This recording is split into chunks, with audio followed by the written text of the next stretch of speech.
Hay muchos elementos comunes a las producciones de Tarantino, especialmente a su mundo ficticio. La violencia,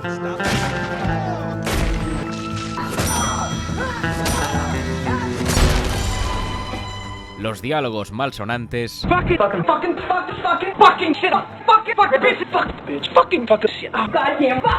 y un innegable gusto por la buena música. Quentin Tarantino es un director brillante, con un talento absorbente que viene dado por una cultura audiovisual vastísima, una memoria visual inaprensible y una capacidad de improvisar difícil de creer.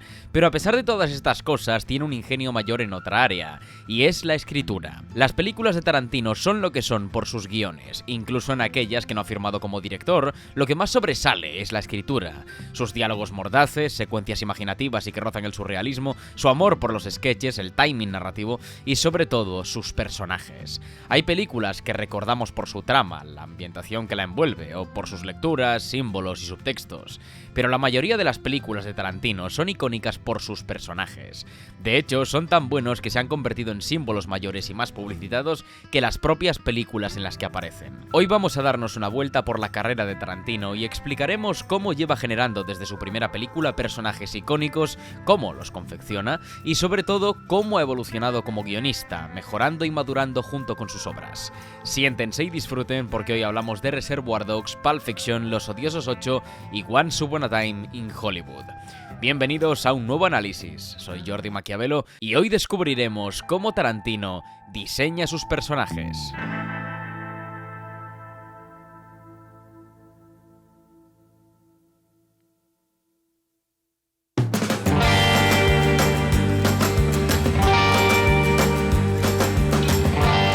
La introducción de Reservoir Dogs es sublime, porque antes de ver esos créditos iniciales tan icónicos con Little Greenback conquistando nuestro corazón, somos partícipes de una presentación de personajes tan atrapante como sutil. Lo que escuchamos en primer lugar es la voz de Tarantino, quien interpreta al primer personaje que muere en pantalla y que aparte de esta introducción no tiene más peso narrativo en la cinta. Hasta entonces en el cine de gángsters o ladrones teníamos siempre tipos carismáticos, pero no demasiado simpáticos. El cine noir nos había acostumbrado a ladrones que intentaban ser medianamente serios o por lo menos amenazantes. Por el contrario, Tarantino presenta a sus ladrones discutiendo acerca de gilipolleces, en concreto de una canción de Madonna, Like a Virgin.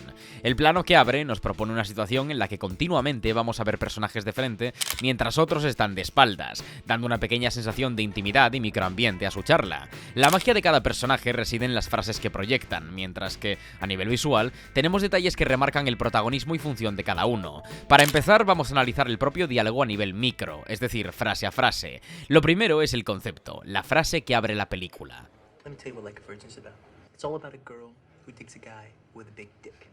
A partir de ahí pivotará la conversación inicial y el pistoletazo de salida lo da el personaje del propio director, que se encuentra de espaldas al espectador y del cual descubrimos su rostro a medida que la cámara envuelve la mesa. La frase de este personaje, el señor Marrón, sirve como gancho. Su papel es meramente iniciar una conversación. La gracia es que metanarrativamente ese es el papel de un autor en una obra, desatar una crisis. El primero que responde a este concepto e inicia la discusión es el señor Rubio, quien da la lectura más básica y popular de Like a Virgin.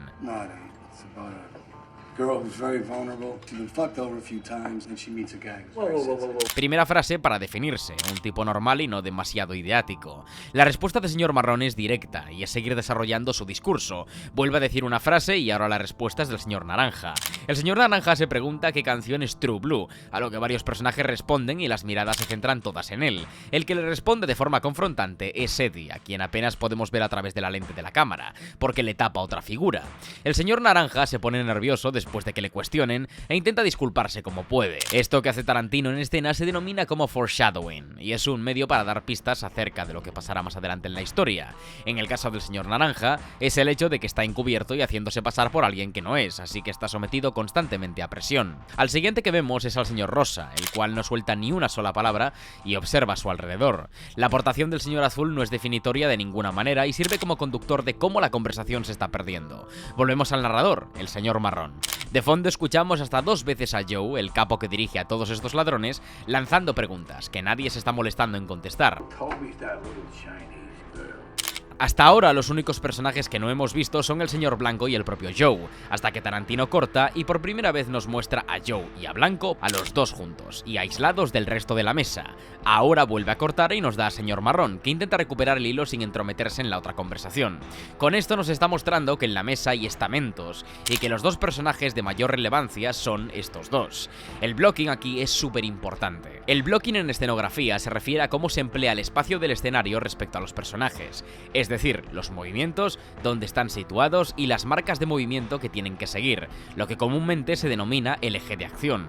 La escena se desarrolla sobre una mesa redonda en la que hay sentadas 8 personas, y Tarantino, en vez de pivotar sobre todos o hacer un general, como en el final, prefiere ir presentando mediante los ejes los distintos subgrupos que hay en la banda, y algunos directamente los aliena y los presenta de forma separada al resto de la mesa, como a Joe, el líder. Pero luego, al final, cuando ya sabemos de sobra que es el jefazo, nos da un general donde se ve a todos y él es el primero que está de pie, como centro de interés en la composición, remarcando su dominancia. Pero no me voy a adelantar, retomo el diálogo. Tras la pequeña presentación de Blanco y Joe, el señor Rosa se involucra por primera vez en el diálogo y es el que le recuerda a Marrón de lo que estaba hablando en un primer lugar, reforzando la idea de que es el único que realmente estaba atento a la conversación. Ahora vuelven a escucharle todos y finaliza su discurso. Con esta metáfora sobre la virginidad y el dolor, Tarantino está presentando a todos los personajes, pero también la historia, ya que igual que la narradora de Like a Virgin ha tenido mucho sexo con muchos hombres hasta que le dolió con ese nuevo amante, este atraco, en el que hay involucrados muchos criminales con experiencia, será su vuelta especial a la virginidad, ya que será un total fracaso. Después de esa frase, a la que nadie replica como si fuera un texto fuera de escena, volvemos a Joe y Blanco, ahora con Naranja encuadrado. Tarantino sigue enseñando solo con imágenes el poder de cada personaje en escena, especialmente con Joe, al que en el conjunto vemos de espaldas, y luego encuadrado solo en un único plano, sin masa visual como veíamos con Marrón. Es el jefazo de la mesa y lo sabemos con poco.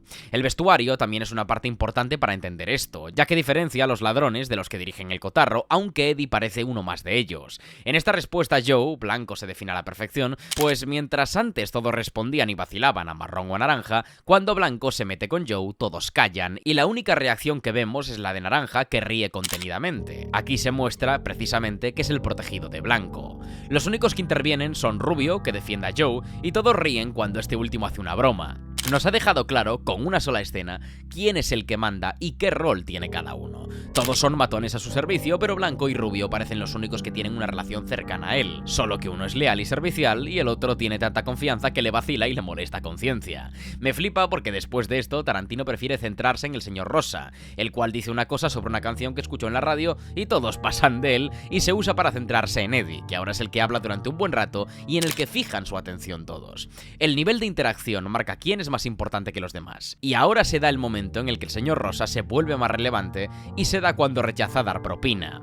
Esta acción es brillante porque no lo hace por principios o porque sea un tacaño, lo hace por narcisismo. Lleva observando durante toda la escena a sus compañeros y quiere que le hagan caso, pero cuando habla nadie le da réplica o desarrolla lo que dice, hasta que hace esta tontería y todos fijan la atención sobre él, y tiene su momento de gloria, donde Tarantino hace énfasis en esta figura que le observa de escorzo, que es el señor Naranja. ¿Por qué? Porque acto seguido se chivará de él ante Joe, cuando este le viene a llamar la atención por las propinas, remarcando otra vez su rol en la historia. Me encanta porque la diferencia entre Joe y Blanco, que están en el mismo barco y le llaman la atención a Rosa, es que uno lo hace por principios y solidaridad y el otro porque quiere que se respete su liderazgo. Rosa acaba entregando el dinero porque en realidad es un cagón y vuelve a reforzar a Joe como jefe de este grupo, el cual, de broma, vuelve a ordenarle a Rubio que ejecute a Blanco, desarrollando esa tensión entre ambos que más adelante se resuelve. El primer diálogo de Tarantino en toda su carrera, 7 minutos de conversación y una cámara pivotando alrededor de una mesa de una cafetería, y tenemos definidos a todos los personajes principales de esta historia, que son Blanco, Rosa, Naranja y Joe. Y todo a través de una reinterpretación boba y cómica de Like a Virgin. A veces no hace falta mucha cantidad de salsa, sino poca de la picante.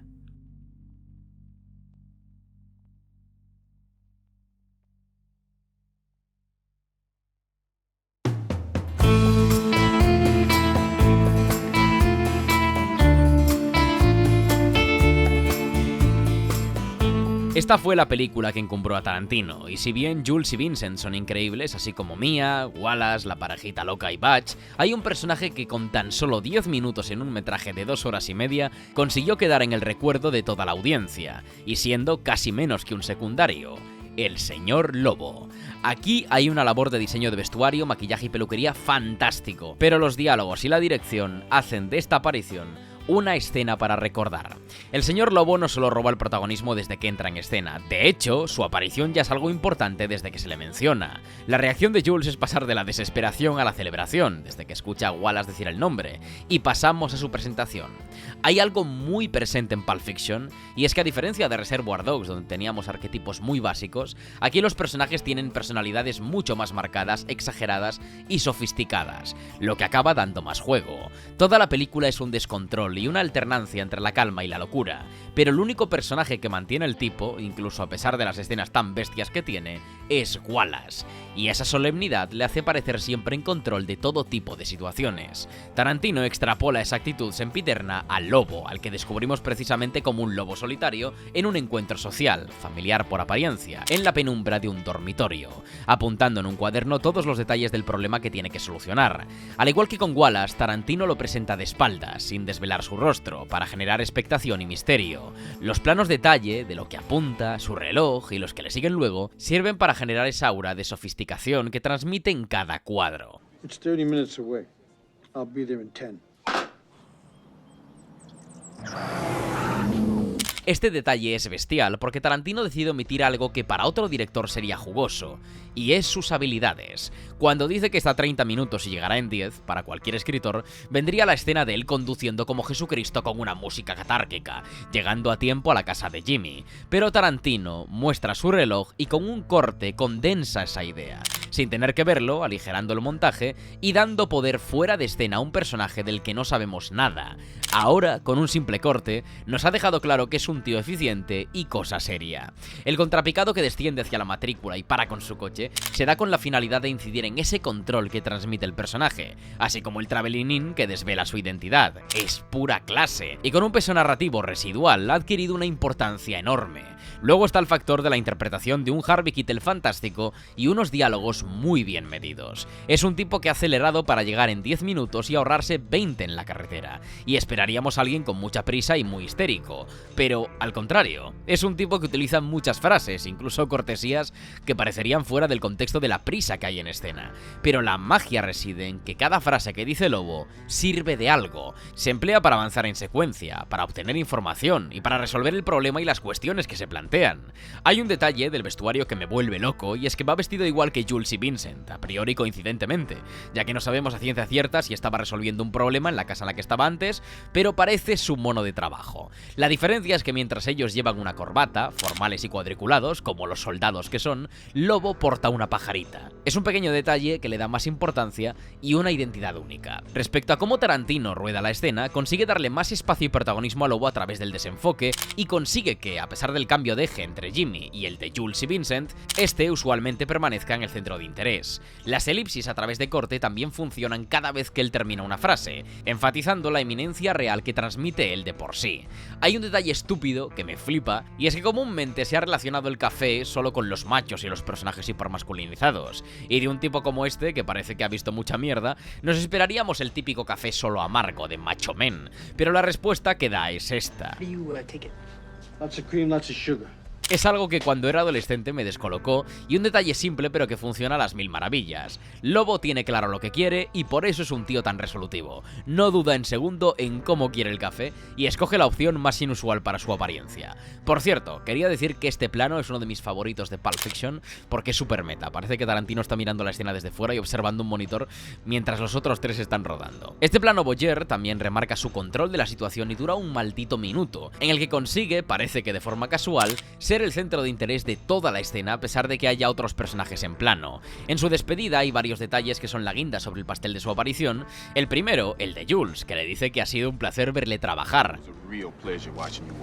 Podría decir cualquier cosa, como trabajar con él o trabajar para él, considerando que el lobo solo ha dado órdenes y no ha hecho nada con sus manos. Pero aún así, Jules dice que ha sido un placer verle trabajar. Es una frase que deja clara a la audiencia, por parte de Tarantino, que en la mayoría de las ocasiones valen más las mentes que las manos. Por último, me encanta como un tío que parecía súper sofisticado lleva a Jules y a Vincent a un desguace de tercera en el que se encuentra con una paleta que parece ser su novia. Inciden que las apariencias la mayoría de las veces llevan a conclusiones absurdas, y la orden que le impone a esta chica de decir buenas noches es una burla que Lobo hace, no sé si de manera vacilón hacia la propia temporalidad inconexa de la película, porque es de mañana, o para remarcar que tiene el control absoluto sobre todo el mundo y puede obligar a alguien a decir lo que se le cante el orto, o a lo mejor es simplemente una forma de mostrar por parte del personaje que vive al revés de los demás cual murciélago. Sea lo que sea, es una aparición catalizadora en una película llena de personajes espectaculares y que consigue quedar en el recuerdo teniendo apenas 10 minutos. Demoledor.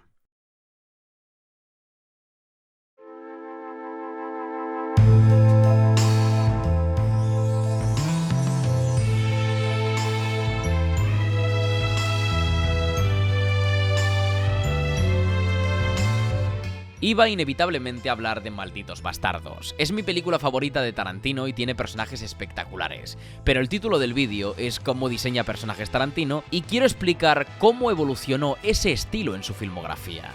Y si bien Malditos Bastardos tiene de los mejores personajes que ha hecho, lo cierto es que es una reedición pseudohistórica de Pulp Fiction. Prácticamente utiliza las mismas herramientas, salvo con Landa, pero eso lo he analizado. Así que me voy a centrar en cómo genera sinergias y cómo subvierte los papeles de cada personaje en Los Odiosos 8. Sé que no es una de las favoritas del público, pero esta película me encanta. El ritmo lento que le imprime Tarantino a la narración es muy característico y es una película donde cada personaje es muy interesante. Si bien en Malditos Bastardos los papeles están claros, es decir, buenos contra malos, con grises entre medias, en Los Odiosos 8 esa barrera se supera en muchísimos puntos. Si abordamos la Guerra Civil estadounidense, lo habitual es posicionarse por el bando ganador por un punto en el que estaremos todos de acuerdo, y es que un bando estaba a favor de tratar a las personas negras de forma mínimamente humana. Lo curioso es que Tarantino desarrolla una noción muy interesante en la película, y es que, como hacen Malditos Bastardos, a pesar de los bandos, había personas que debido a ciertas circunstancias estaban en uno u otro, por motivos familiares, presiones sociales o haber nacido en el estado equivocado. Esto le permite jugar al director con el eje del bien y el mal durante todo el metraje, y lo hace a través de sus personajes, principalmente mediante la tensión por la presencia de unos tipos que son los traidores a bordo, como un Cluedo. Pero la película empieza con el personaje de Samuel L. Jackson, que parece un protagonista heroico arquetípico, teniendo en cuenta que es un cazarrecompensas afroamericano en la posguerra secesionista de un país que se desangró por cuestiones raciales, un tipo que se cartea con Lincoln y que observa condescendientemente cómo otro cazarrecompensas maltrata a una mujer forajida. Parece un tío con el cerebro amueblado y bastante buena gente, ¿verdad? Joder, ahí reside la magia de esta película. Nos hallamos entre forajidos, cazarrecompensas, un supuesto sheriff y un general. Los roles de cada uno generan violencia, pero tanto los de los forajidos como los cazarrecompensas no obedecen órdenes, se autogestionan ellos mismos. Así que el general confederado, que a priori parece una de las mayores amenazas y generadores de maldad pura de la sala, es el único que no es un sádico, simplemente un racista hijo de su tiempo que resultaba ser un gran militar. Lo que más me gusta de cómo Tarantino da la vuelta a cada rol de sus personajes es que no convienen una resolución. Es decir, no arrancamos una película con unos tipos que parecen los buenos y luego se vuelven los malos y viceversa. Arrancamos con una lucha en la que parece que hay malos contra buenos y al final resulta que todos son unos auténticos cabronazos y la violencia es usada intencionalmente para desenmascararlos y mostrarlos como lo que son, auténticas bestias. Los bandos que se cimentan son solo una herramienta para generar tensión, porque sí, desde el principio nos esperamos que ocurra algo, y todo parecería apuntar a que será culpa de Ruth, el cazarrecompensas cascarrabias que tiene el gatillo fácil, o el que dice ser sheriff, pero no. Al final todos acaban liquidándose, y aunque es cierto que hay un bando de protagonistas y otro de antagonistas, hay un fondo que escribe deliciosamente bien Tarantino, y es lo que mueve a cada personaje. Fueron los westerns los que construyeron esta idea. Siempre hay una ambición que perseguir. Los malos habitualmente intentan hacerse con algo físico valioso, mientras que los protagonistas persiguen un objetivo personal o interno, o el mismo objetivo que los antagonistas y luego cambian hacia el bien, por la justicia o la salvación de una tercera persona o de un ser querido. Aquí Tarantino subvierte esas dinámicas. Los protagonistas solo buscan ejecutar a otras personas y cobrarse las recompensas, mientras que los antagonistas pretenden salvar a una mujer que resulta ser la hermana de su líder. El tema es que, si hay una balanza de actos positivos y negativos, Tarantino la rompe cuando Warren cuenta al pobre general Smithers cómo violó y dejó morir a su hijo de la forma más cruel posible. Es una escena increíblemente bien manufacturada, pues Tarantino une un diálogo gracioso y lleno de dobles sentidos soeces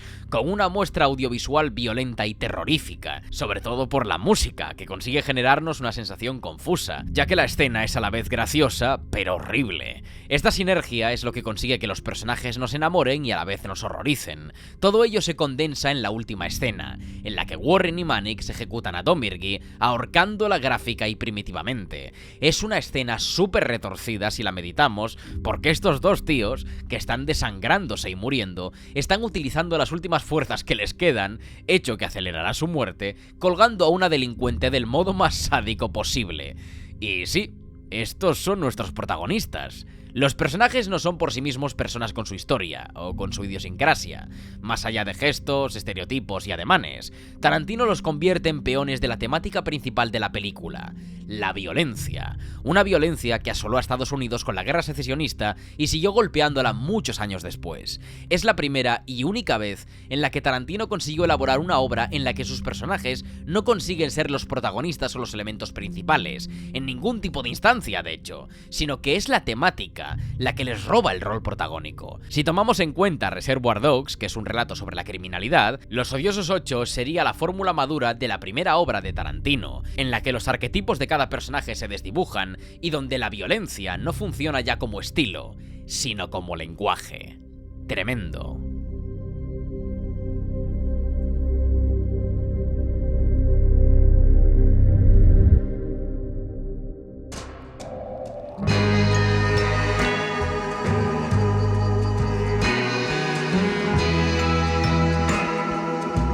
Sé que también es una de las más impopulares de Tarantino y ciertamente no es para todos los públicos, pero lo que hace el cineasta con sus dos protagonistas en Once Upon a Time in Hollywood es excepcional. Hemos hablado de cómo Tarantino presenta personajes, de cómo con una sola escena pudo dejar uno icónico y cómo subvierte roles y convierte a esos personajes en peones que vinculan la temática. Vamos a abordar, por último, cómo consigue que metanarrativamente sus protagonistas transfieran su rol diegético en el mundo ficticio a su rol narrativo como personajes. Para explicar esto, primero abordemos el término metanarrativo.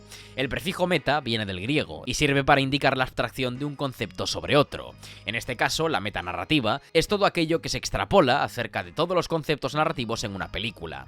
En el caso de Once Upon a Time in Hollywood, el concepto que se extrae para traspasar estos roles es el trabajo de los personajes protagonistas, y así Tarantino desarrolla la trama. Rick es un actor que está en horas bajas, pero aún así ha llegado a ser protagonista de alguna serie de renombre. Cliff, por otro lado, es un tío al que parece que vivir con poco le gusta y es su doble de acción. El trabajo que hacen ambos fortalece su amistad, y Cliff, finalmente, se convierte hasta en su ayudante personal. Tarantino hace magia con estos dos personajes porque los superpone, uno encima del otro, para esqueletizar su historia. Al final, él creó a Rick y Cliff como una fantasía de la salvación de Sharon Tate, que aparece en la película de modo residual y como red herring, es decir, como un engaño para que el espectador crea que va a ir la trama por otro lado.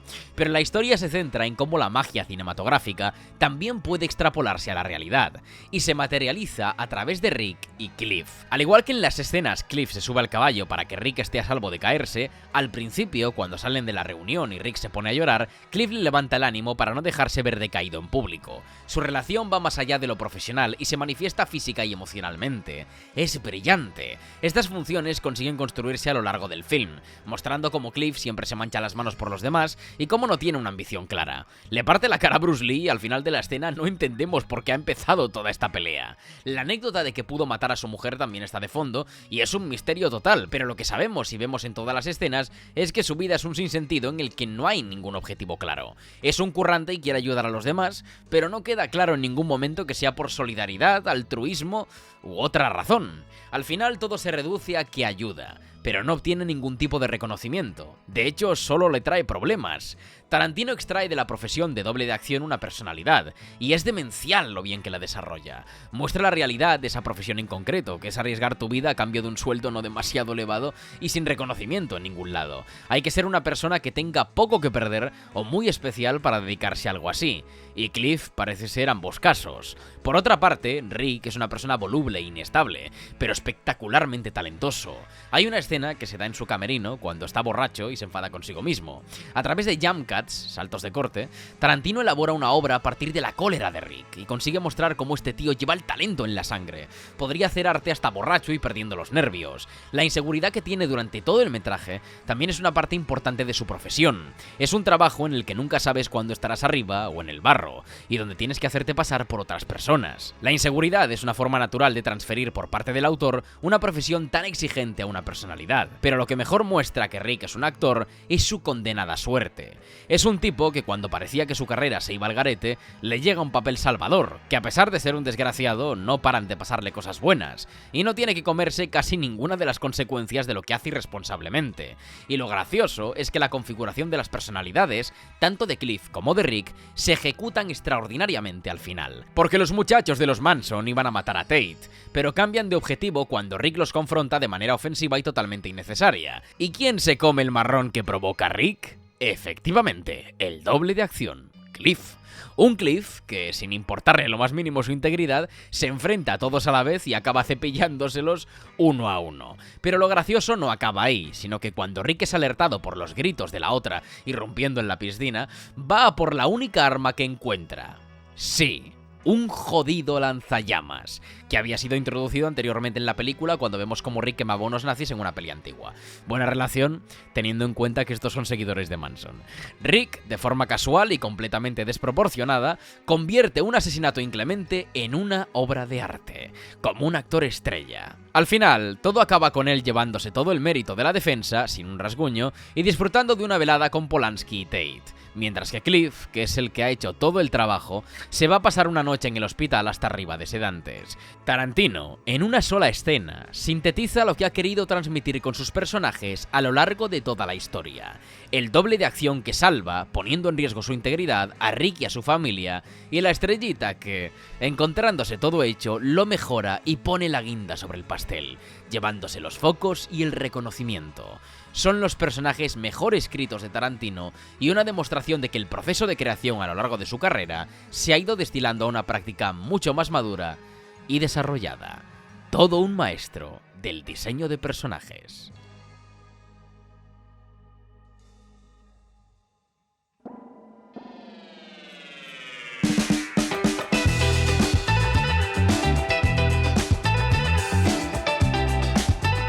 Me he dejado Kill Bill, Amor a quemarropa, Jackie Brown, Malditos Bastardos y Django. Especialmente el último es un muy buen ejemplo de cómo Tarantino desarrolla un protagonista único. Pero eso quizá quedaría para un vídeo futuro. Machacad el botón de likes e igual me lo pienso. En resumen, Tarantino es un maestro de diseñar personajes. Muchos nos quedamos con su labor como director a nivel visual, como para no hacerlo, de hecho lo he analizado también en este vídeo, pero la forma en la que escribe a nivel de dialogación y desarrollo de personajes es innegablemente difícil de igualar. Si os ha gustado el vídeo os pediría que lo compartierais, que dejarais vuestra recomendación o petición de análisis en comentarios y sobre todo que os suscribáis para estar al tanto de nuevos vídeos. Sin mucho más que decir, me despido. Un saludo e id en paz.